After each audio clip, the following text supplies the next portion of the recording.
welcome back to Silent Trend. Thank you so much, guys, for tuning in. I'm here to update you of what's going to happen on Generation the legacy from the 28th to the 2nd of May 2025 on Monday. Jojo is shocked to meet his new boss.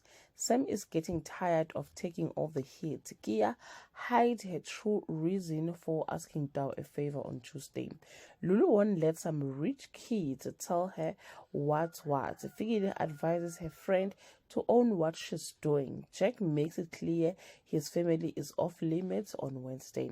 Lucy realizes she's being lied to by her own blood. Kamokhailo's #1 hater stand up for him. Patrons are shocked and delighted about what happens at the Shebeen on Thursday. The intense celebration turns ugly. Pele like the sound of going undercover again. Jojo issues a subtle but grim warning to the Shadow Man on Friday. Sam liked to see the change in his lover. Charmaine is worried when her detective goes rogue. Spears' shock exposes the extent of father and daughter's deception.